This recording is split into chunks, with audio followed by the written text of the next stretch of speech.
everyone, welcome back to my channel. We read it now. So today I am going to read the chapter 21. Okay.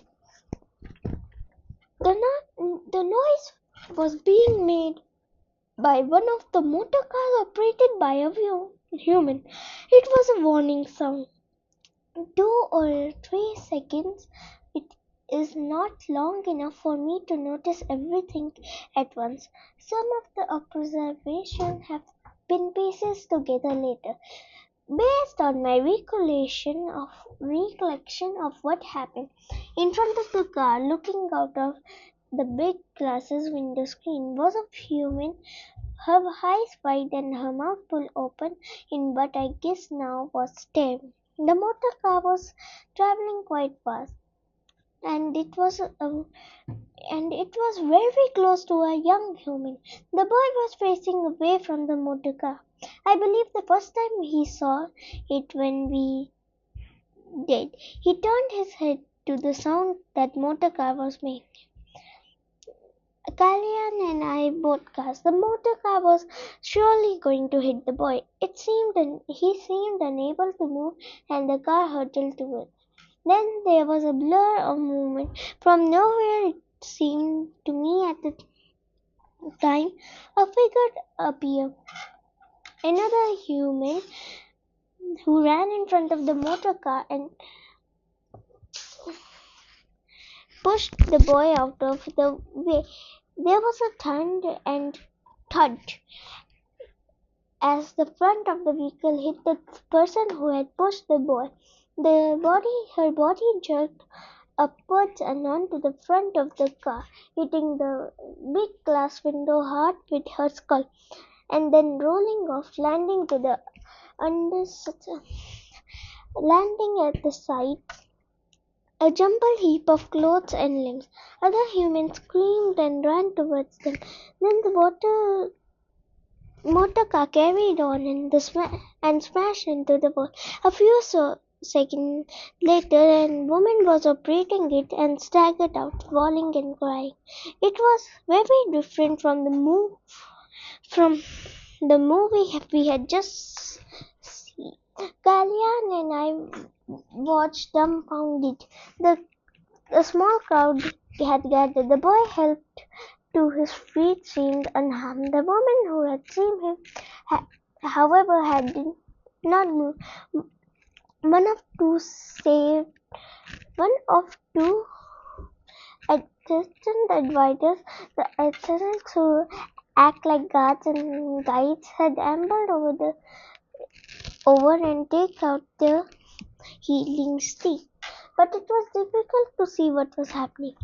Then Mr. Park was next to us, waving in hands and saying, "Come on, move along, nothing to see." Except there was something to see. The woman was still lying on the ground, and people around her had straightened up and shaking their hands. "Is she dead?" I asked Mr. Higlandford. "Most probably. High-speed impact of that source is very likely fatal. Motor cars are prone to brake and sensor failure. That is when the operator is in control of all the vehicle's functions. Highly dangerous. Frankly, I am surprised this is not a frequent occurrence." He paused and then acted. "Thankfully, it was just one of the exhibits and not one of us now. Now let's leave them and go to it." I hear a wail of sadness coming from the group of humans. "Why did she do that?" I asked Kellen in the low voice. "The woman who stepped in front of the car, she saved the young one's life, but died herself. It's not rational, not logical. She gave her life for his," he said solemnly.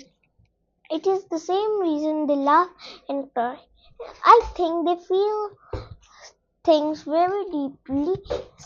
is why it is wrong to keep them here. I stared at him in shock, and I had never heard anyone say such a thing. Callian glanced around, aware that he had said something unusual. In the years that in the years in the years that followed, I never forget about those few seconds. How could I? The brief, the ghastly image of the crumpled woman on the ground who dived to save a child. Was it her child? I did not know, but I will never forget her or her extraordinary and irrational thing that she had done. Nor I would forget the man sobbing in the screening room, or what Callan, who became a friend and said, "It, it is wrong to keep them here."